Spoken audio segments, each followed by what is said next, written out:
yang mengundang kita di tempat ini. Mohon maaf, saya lupa namanya Pak. Ya itu Nurul Alfian.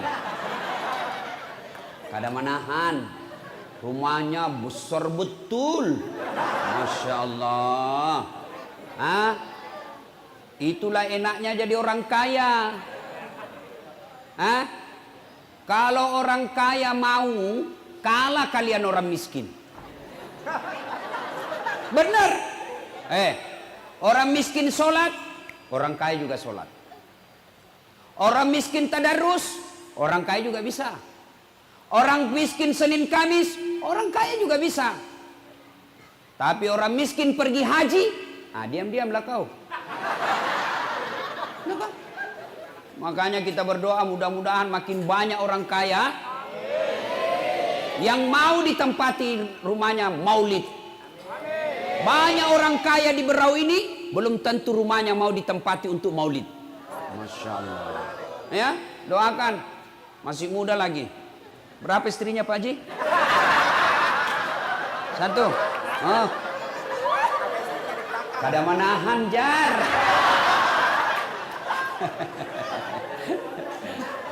Ibu bapak saudara-saudara sekalian, tanggal 12, dengar, tanggal 12 bulannya sama, Rabiul Awal, harinya sama, hari Senin. Nabi lahir hari Senin, tanggalnya 12, bulannya Rabiul Awal, tahunnya tahun gajah. Tapi ini hari Senin tanggal 12 Rabiul Awal tahun ke-11 Hijriah. Malasai Nabita. Ada juga orang Bugis sini. Oh, banyak juga bubuhan Bugis ini. Ibu Pak Doko. Banyak memang. Di mana-mana saya ketemu orang Bugis. Saya ke Biduk-Biduk, banyak orang Bugis. Saya pergi ke Samarinda seberang, banyak orang Bugis. Saya ke Berau, banyak orang Bugis. Saya ke Bulungan, banyak orang Bugis. Saya masuk penjara, banyak juga orang Bugis.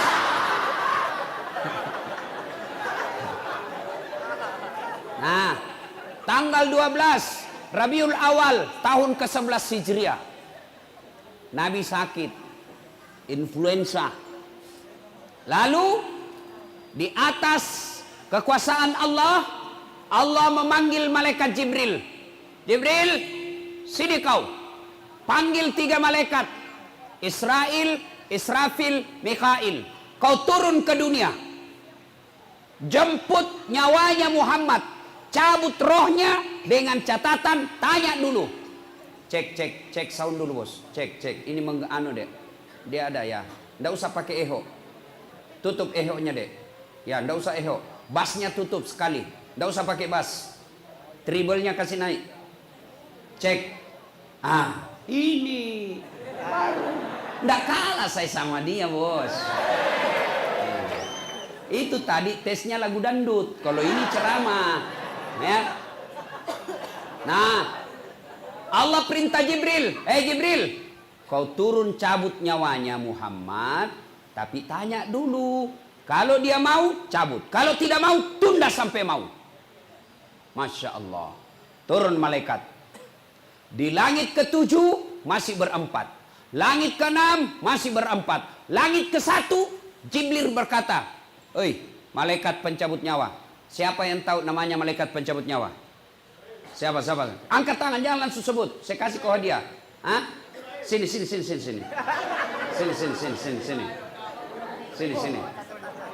Oh, jangan bawa cacatan, bos. Pasti orang Bugis ini,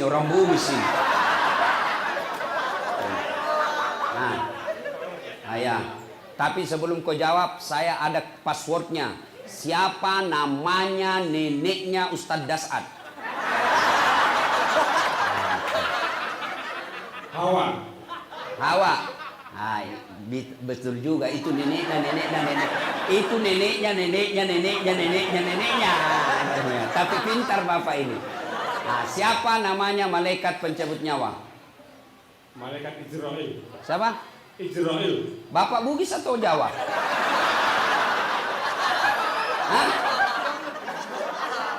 Saya Jawa. Oh Jawa, songkok Bugis. Ini kenang-kenangan dari Haji Tepian 2. Oh, ini ada kawan saya juga di Bugis, orang Jawa tapi tinggal di tanah Bugis. Bahasa Bugis dia tapi dia bilang, melek mau pak kerak-kerak burale dui. Lo parasa sih lah kowe. Ay, siapa namanya malaikat pencabut nyawa? Malaikat Israel. Israel. Iyalah, saya kasih kau duit hadiah 100.000. Ya. Yeah. Bos, beda rasanya uang Kapolres itu, bos. Nah, malaikat Israel turun. Lalu Jibril berkata, "Hei Israel, hari ini saya tidak bertugas. Hanya kau yang bertugas. Kau turunlah cabut nyawanya Muhammad. Saya tunggu kau di sini." Tapi kata malaikat pencabut nyawa, "Ya selama ini kamu kan yang ketemu sama Muhammad. Saya tidak pernah ketemu. Kamu yang bersahabat selama ini." Kata Jibril, "Anda kau aja yang turun." Turun malaikat Israel, Israfil, Mikail. Ketuk pintu depan rumah Nabi. "Assalamualaikum warahmatullahi wabarakatuh ya Rasulullah." Fatimah buka pintu. Tidak ada orang, Abah. Kata Nabi, "Sudah ada di dekatku." Lalu malaikat pencabut nyawa berkata, "Ya Muhammad, hari ini saya diperintah cabut nyawamu kalau kau mau. Menurutmu bagaimana?" Kalau bapak ditanya, apa jawabanmu? Tuan rumah kalau ditanya, apa jawabannya, Pak? Hah?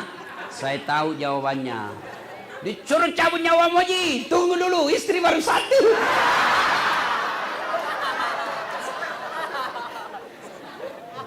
Tapi kalau saya lihat Pak Haji ini laki-laki yang setia. Kada wani.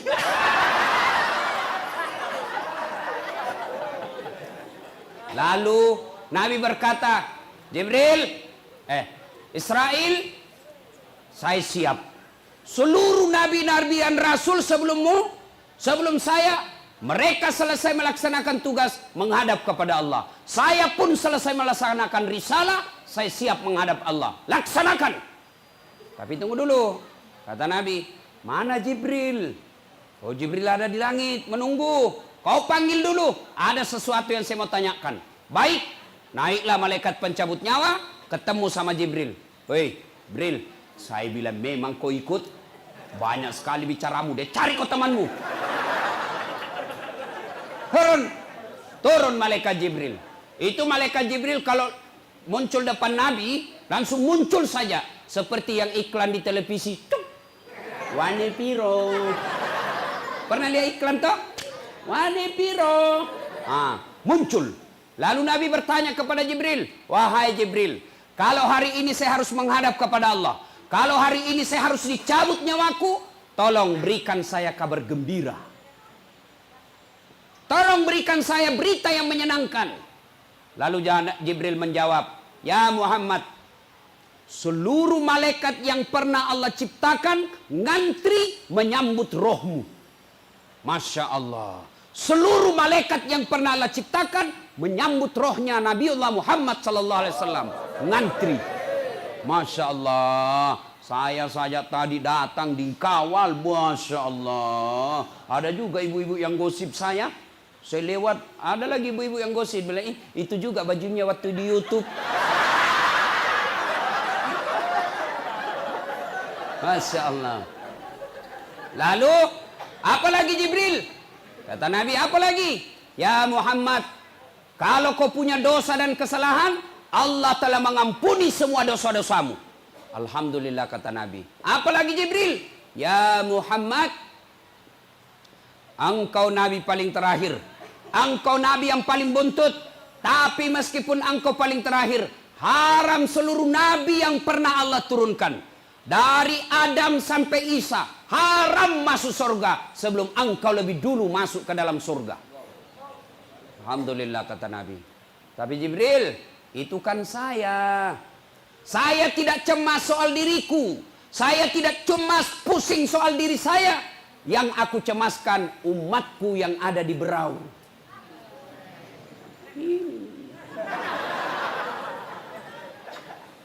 berikan saya kabar gembira Jibril, bagaimana umat saya?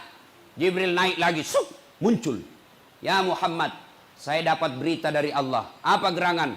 Ya Muhammad, meskipun engkau umat paling terakhir, meskipun engkau sudah tidak di tengah-tengah umatmu, meskipun engkau sudah tidak ada di berau, tapi selama umatmu berpegang kepada Quran, Sunnah, aman. Meskipun engkau tidak di tengah-tengahnya, mereka akan selamat dunia sampai akhirat. Quran, Sunnah. Nabi lalu berkata, Alhamdulillah, madecen ni Jibril, jamai jamamu. Baiklah, kerjakan tugasmu. Mundur malaikat Jibril. Maju malaikat pencabut nyawa. Ya Muhammad, maafkan saya. Kata Nabi, silahkan. Mulailah dieksekusi Nabi. Dicabut rohnya. Keluar nyawanya Rasulullah. Meninggalkan telapak kaki. Naik ke betis beliau. Sampai ke paha. Berkeringat Rasulullah. Mengeluarkan biji-biji keringat di pelipisnya. Mengeluarkan keringat di dakinya. Lalu Jibril berbalik mundur. Lalu Nabi melihat Jibril. Lalu Nabi berkata, ya Jibril, kenapa kau palingkan wajahmu? Kenapa kau membelakangi saya? Apa kau jijik melihat wajahku saat ini ya Jibril? Jibril menjawab, demi Allah yang menguasai langit dan bumi, aku tidak jijik melihat wajahmu ya Muhammad. Aku hanya tidak tega melihat engkau dicabut nyawamu. Dek na lemuk nyawaku, minta kau reduk nyawamu. Tidak tega saya melihat engkau menghadapi sakaratil maut. Nabi lalu bersabda, ya Jibril, andai saja Allah tidak sayang kepadaku, aku akan rasakan betapa sakitnya sakaratil maut ini. Lalu Nabi berdoa, ya Allah, sakitnya sakaratil maut ini jangan engkau timpahkan kepada umatku. Jangan kau berikan kepada umatku. Cukup saya semua yang tanggung sakitnya sakaratil maut. Seluruh sakitnya sakaratil maut ini timpahkan sepenuhnya kepadaku. Jangan kau kasih umatku. Masya Allah. Cintanya Nabi sama kita. Beda sama Dilan. Kalau Dilan apa? Jangan rindu, berat, pret. Ini Nabi apa? Sakit jangan kau berikan kepada. Assalamualaikum warahmatullahi wabarakatuh. Klik subscribe dan lonceng notifikasi kalian untuk mendukung channel ini agar terus menyiarkan syiar Islam. Jangan lupa like and share. Umatku, ya Allah, timpahkan semua sakitnya sakaratil maut kepadaku. Bapak tahu sakitnya sakaratil maut? Idris alaihissalam pernah memohon kepada Allah, ya Allah, saya ingin rasakan sakitnya sakaratil maut. Allah berfirman, betulkah ingin merasakan? Iya. Jibril, panggil malaikat pencabut nyawa. Cabut nyawanya Idris. Dicabut nyawanya, setelah itu dihidupkan kembali. Lalu Idris alaihissalam kumpul semua sahabatnya. Saudara-saudara sekalian, Anda mau tahu sakitnya sakaratil maut? Iya ya Rasul, 1000 kali kau dikuliti hidup-hidup baru sama sakitnya sakaratil maut. Pernah dikuliti di sini? Ada? Oh, kena silit saya.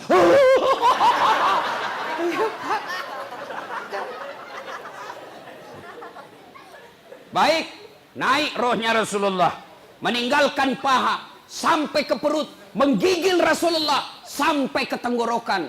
Lalu Nabi bersabda, jaga salatmu, jaga salat kalian. Satu, jaga salatmu. Nabi tidak mengatakan jaga rumahmu. Nabi tidak mengatakan jaga rukomu, jaga kebun sawitmu. Tidak, Nabi katakan jaga salatmu, jaga salat kalian. Nih ibu-ibu, jaga salatmu ibu. Ini paling banyak dah salat ini kalau ada pengantin. Gara-gara make up, mukanya nak kira tembok, coklat, biru, abu-abu, keren, dongo. Tahu dongo? Beleng-beleng.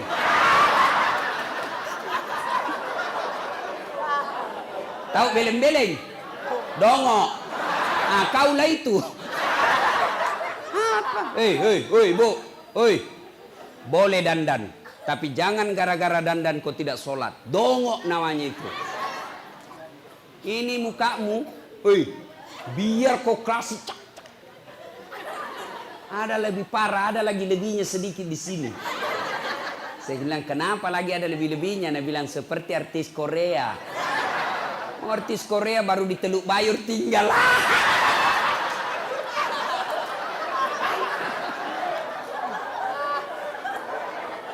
Hei, apalagi perempuan banyak ndak pakai jilbab, pakai ndak sholat, gara-gara jilbab. Jilbab sakaratil maut, talinya 2 meter. Dia kasih kembang di sini. Ah, jilbabnya 3 lapis, kuning, biru, abu-abu, kasih mereng sedikit. Ada lagi miring. Gak ada pohon-pohon di belakang sini. Nggak bisa lah dia goyang lehernya kan diikat. Beginilah dia jalannya. Dia bilang suaminya, buru-buru pak, tunggu dulu bu. Beleng-beleng. Hah? Bu, jaga sholat kalian. Ya, jaga sholatmu. Hayyalah sholat. Tinggalkan tokomu, kau sholat. Ya dedek, mau sukses hidupmu, nggak penting kau bahasa Inggris bro. Nggak penting kursus bahasa Jepang. Kenapa? Ada Google Translate. Saya pergi Itali. Tahu Itali? Tahu? Tahu Itali? Hah? Tanjung Redep terus sedikit. Nggak perlu saya tahu bahasa Itali. Saya ambil HP-ku.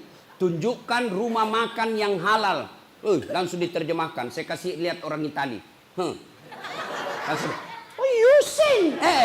Selesai. Nggak perlu bahasa Itali, bos.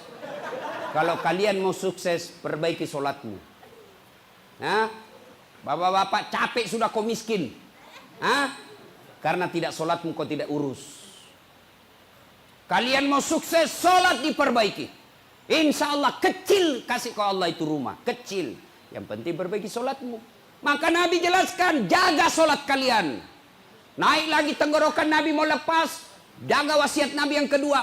Jaga perempuan di antara kalian. Jaga istrimu. Jaga anak gadismu. Bapak-bapak, jaga ini istri-istrimu ini. Ya.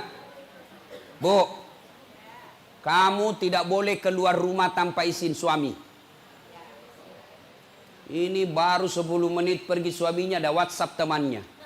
Cepat kau sudah, cepat sudah pergi suamiku. Ada ibu-ibu yang komplain sama saya. Dia bilang, Ustaz, sekarang banyak laki-laki yang selingkuh. Saya bilang, siapa bilang? Sama jumlahnya. Sama banyak laki-laki selingkuh sama perempuan. Kenapa bisa Ustaz? Karena itu perempuan selingkuh sama laki-laki tidak mungkin selingkuh sama laki-laki sama laki-laki. Jadi sama jumlahnya toh. Hei bu, hei, patuhi suamimu. Kenapa bisa Ustaz? Karena ini suami-suamimu tidak bakal masuk surga sebelum engkau dihisap lebih dulu.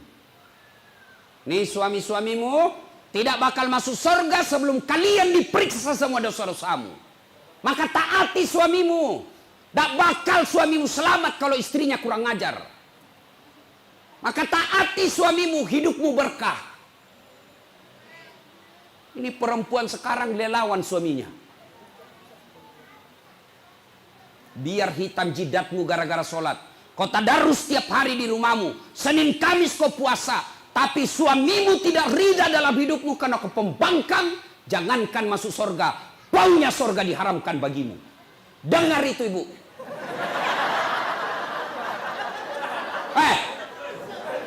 Paham? Kau kira gampang jadi laki-laki? Di luar kita setengah mati kerja cari duit. Dipikir bagaimana supaya kau bisa beli baju. Dia pikirkan itu suamimu supaya kau punya kamar dikasih AC. Dia pikir itu suamimu bagaimana kau dibelikan emas. Kau pulang kampung dihargai kau saudaramu. Meskipun suamimu sembunyi-sembunyi cari nafkah. Dia rela itu jadi pembantu di kebun. Dia rela jadi sopir supaya apa? Supaya istrinya berharga di rumahnya. Maka hargai penghasilan suamimu berapapun itu jumlahnya. Bisa? Woi.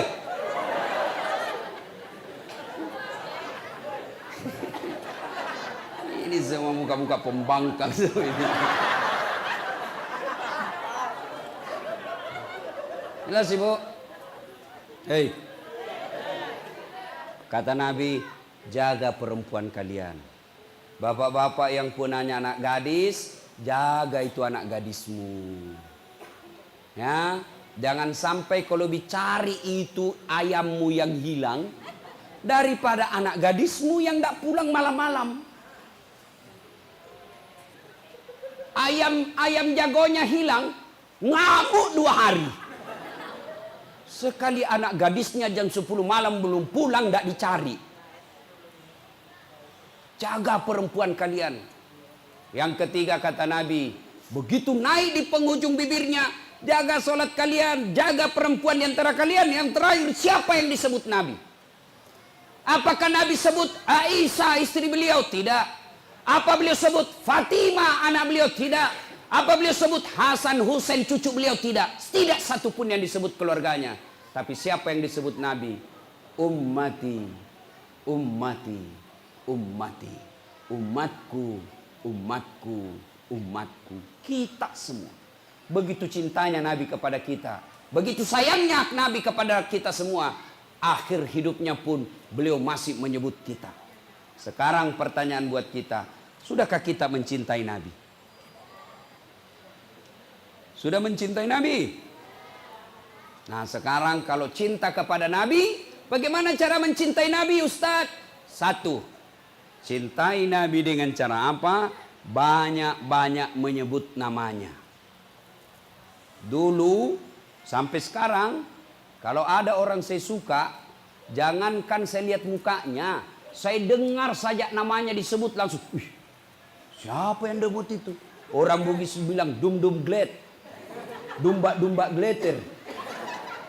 Coba, adik-adik, pernah kau jatuh cinta? Pernah? Sering. Ya toh? Dulu ada perempuan artis saya suka betul. Saya dengar saja namanya, Masya Allah. Saya mau sekali sama dia. Dia pun mau sama saya. Tapi mau muntah. Itu kalau ada orang kita senang, jangankan dilihat mukanya, sebut saja namanya sudah kita senang. Maka kalau Anda cinta kepada Nabi, banyak-banyak menyebut namanya. Bagaimana cara menyebut nama Nabi? Itulah selawat.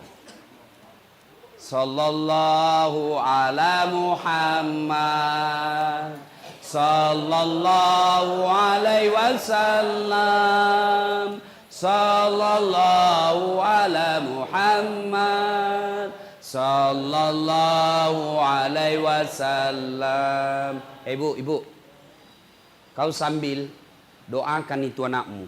Jangan selalu bilang begini, Ustaz, air penerang, supaya cerdas anakku Ustaz. Biar Ustaz siapa yang bacakan ini air untuk anakmu, kalau ibunya ndak sholat, susah itu sampai doa. Kepala batu kau namanya. Doa penenang Ustaz. Kita nasi setengah mati. Datang 20 orang, masing-masing saja. Jadi. Ya, maka ibu-ibu kalau mau anakmu baik, doa sebaik-baik untuk anak dari bibir ibunya. Saya doakan anakmu, saya tidak kenal, belum tentu saya ikhlas. Ayo, tapi doa dari ibu itulah yang paling ikhlas. Kenapa? Karena ibulah yang paling mencintai anaknya, karena ibulah yang paling menderita melahirkan anaknya. Suami nangis anaknya malam-malam, urus anakmu. Padahal sama-sama dibikin. Ya ketawa anak muda, ini urusan orang tua. Ini jumlah-jumlah fisabilillah ini. Nah, ayo coba lihat kalau ibu-ibu, bayangkan. Saya kadang-kala lihat orang di pesawat bawa tas kanan, bawa tas kiri, ada juga ranselnya, ada juga kasihan anaknya itu. Dia gendong pakai sarung, ada lagi satu di bawah. Suaminya enak-enak jalan. Itulah laki-laki. Maka ibu paling sayang sama anak. Maka doakan anakmu. Anakmu lah itu kekayaanmu. Tapi tidak mungkin doamu sampai kalau kau tidak sholat. Selesai sholat kau berdoa kepada Allah. Sebelum doa itu dikabulkan, syaratnya bersalawat kepada Rasulullah Muhammad SAW. Passwordnya itu doa, kunci pembukanya doamu adalah selawat kepada Nabi. Kau berdoa tidak dikabulkan Allah, siapa sebabnya? Karena kalian tidak bersalawat kepada Nabi.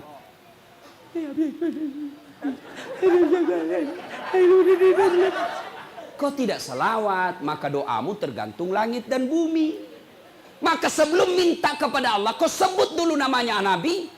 Ya Nabi salam alaik, ya Rasul salam alaik, salawatullah alaik, ya Rasul salam alaika, ya Rasul salam, salam alaika, ya Habib salam alaika, salawatullah alaika. Bayangkan ada Nabi di depanmu, kau sambut tangannya, kau pegang tangannya, lalu selawat kepada Nabi. Karena salawatmu kepada Nabi, arasnya Allah terbuka karena Nabi cinta kepada orang yang kau sebut. Maka ibu kalau mau berdoa itu, boleh ibu begini. Allahumma salli ala sayyidina, Allahumma salli ala sayyidina, Allahumma. Niatkan ya Allah salawat ini salawat berkah ya Allah. Mudah-mudahan salawat ini engkau kabulkan doaku sehingga anakku bisa anak saleh. Allahumma sholli ala sayyidina. Allahumma. Baca sebanyak-banyaknya. Sudah itu minumkan anakmu pagi hari sebelum segalanya masuk dan mau tidur kau suruh lagi minum. Boleh itu, Bu. Dengan keyakinan bukan air ini yang kasih cerdas anakmu, tapi doamu yang dikabulkan Allah karena kalian cinta kepada Nabi, maka Allah mengabulkan doa-doamu. Nah, selawat.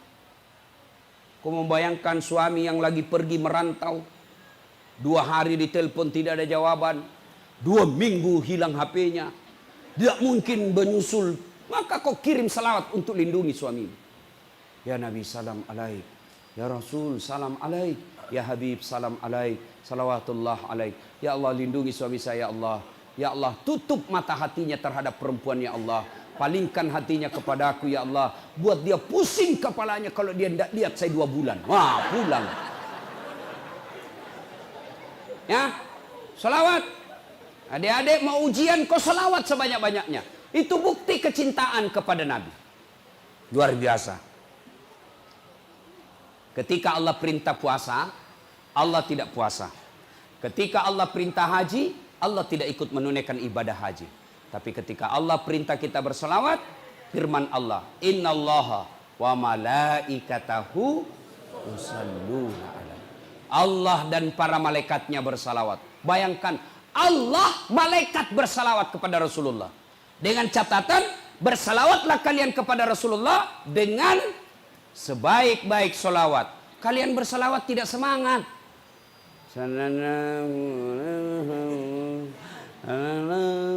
Nabi bilang malaikat, lagi sakau ini.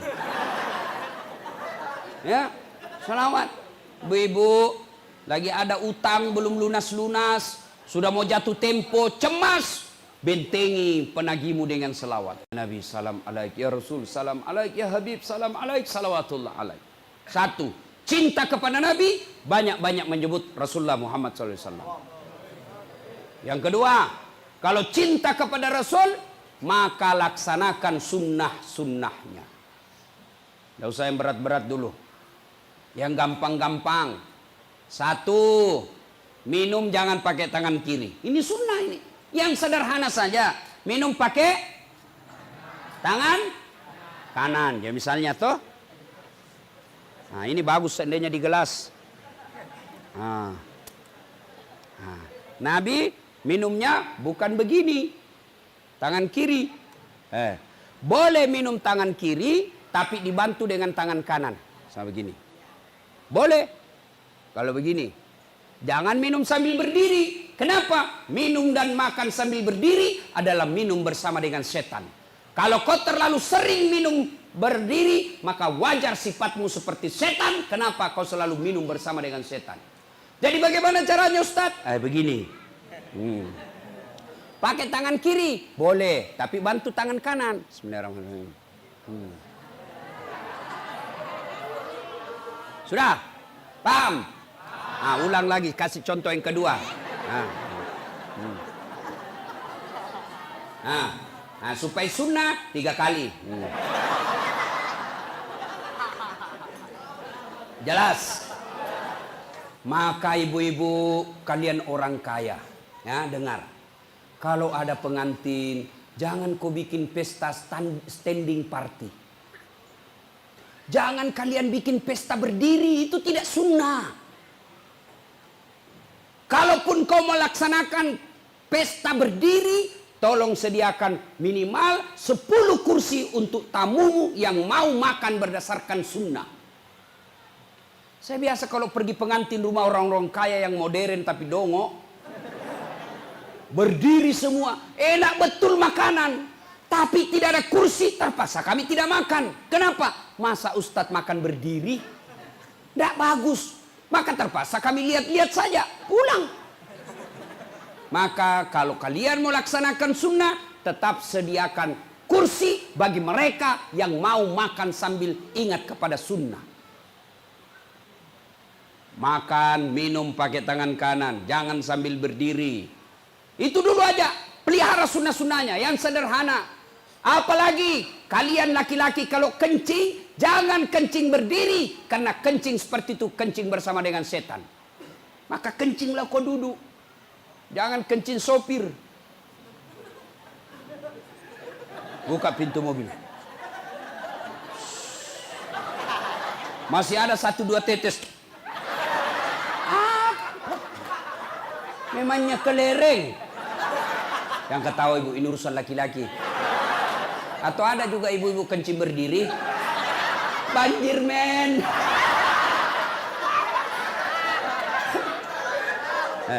Ustadz, bagaimana kalau misalnya di tengah jalan tidak ada air? Sekarang kan ada tisu basah. Begitu sampai masjid, tetap kau wajib cuci alena beliau. Tidak dapat air Ustadz, tidak ada tisu, kau pakai daun. Daun, ambil daun 3 lembar. 3 lembar. Sudah itu, begini cara gosoknya. Yang kasihlah ibu-ibu. Tidak usah kau mau tahu. Coba lihat, gosok pertama, ambil daun pertama begini. Jangan dilihat ibu-ibu. Gosok kedua, ambil lagi daun, gosok begini. Ke atas. Ambil daun ketiga, gosok ke bawah. Baru bersih. Jangan kau kasih begini. Tambah kotor. Tidak boleh kau begini. Tambah kotor. Jelas? Jelas? Masuk masjid, dapat air, tetap wajib dicuci. Kalau tidak dapat air, mau masuk waktu sholat dan habis waktu sholat, silakan tayamum. Tidak perlu lagi kau cuci. Jelas? Nah, tapi sebelum kau pakai itu daun, periksa baik-baik. Siapa tahu ada ulat cembulu-bulu. Itu aja dulu, yang sederhana. Kenapa ibu? Panas. Konsumsi. Nggak nampak. Memang ini urusan laki-laki bu. Dah. Itu aja dulu, sunnah-sunnah. Yang gampang-gampang. Apalagi Ustadz? Sunnahmu apa? Jangan kau buang air besar menghadap kiblat. Itu sunnah. Boleh enggak menghadap kiblat? Boleh, tapi tidak sunnah. Kalau kalian cinta kepada Nabi, besok kalau ada toiletmu menghadap dan membelakangi kiblat, balik itu. Putar itu toiletmu. Tidak bisa ditukar lagi Ustaz, tidak ada ongkos, kau aja yang balik. Sudah, itu sunnah. Ya, banyak lagi sunnah-sunnah. Yang sederhana-sederhana saja dulu. Apalagi Ustaz? Apalagi? Sunnah. Mulai agak kerak. Mungkin agak susah-susah sedikit. Apa itu Ustaz? Yuk, tiada hari tanpa wudhu. 24 jam ada wudhu. Mau pergi sekolah wudhu dulu. Mau ke pasar ibu wudhu dulu. Bapak-bapak mau ke kebun wudhu dulu. Bapak-bapak mau pergi kerja wudhu dulu. Ibu-ibu mau pergi gosip wudhu dulu. Ya, udah laksanakan sunnah-sunnahnya. Yang berikutnya, kalau cinta kepada Rasul, setelah melaksanakan sunnah-sunnahnya, apalagi kalau cinta kepada Rasul, memelihara amanah warisannya. Apa warisannya Nabi? Istana? Bukan. Apa warisannya Nabi? Kantor gubernur? Bukan. Apa warisan Nabi? Al ulama'u warisatul anbiya. Ulama adalah pewaris para nabi. Maka cintai guru-guru kalian. Cintai ulama. Bukan dasatnya. Tapi profesinya sebagai penyiar agama. Adik-adik saya tanya. Kamu tahu halal haram ilmu dari mana? Dari guru. Kamu tahu rukun-rukun sholat bukan dari presiden. Bukan dari menteri. Bukan dari Pangkostrat. Tapi kalian tahu hukum-hukum Islam dari mana? Dari guru atau ulama. Maka muliakan ulama. Jangan sampai kalian lebih menghormati artis daripada ulama. Kalau artis yang datang jemput pakai pengawal. Pakai koridor tentara polisi. Padahal dia cuma datang bawa alamat palsu. Kelihatan pahanya, kelihatan dadanya. Kadang juga dikasih pegangnya. Dikasih pacina-cina saja kita. Kadang dikasih pegangnya. Dikasih lihat dia saja mundur-mundur. Adalah Pak Haji di depannya begini. Pulang kasih duit 100 juta. Sampai Jakarta dia pakai narkoba itu duitnya. Giliran imam kau butuhkan, kau jemput tidak, kau kirimkan Gojek. Jemput Pak Imam. Datanglah dia pakai motor. Kehujanan. Satu mantel 2 orang. Sudah sampai kadek? Belum kak? Lama benar ding? Belum lagi? Itu jana lagi satu-satu kaki kita di belakang. 1 jam kita hapsian. Busa-busa kalepaknya semua. Bulik kasih pisang samuan 20.000 dihantam-hantamnya. Jangan ketawa, saya serius sini. Muliakan ulama. Muliakan guru.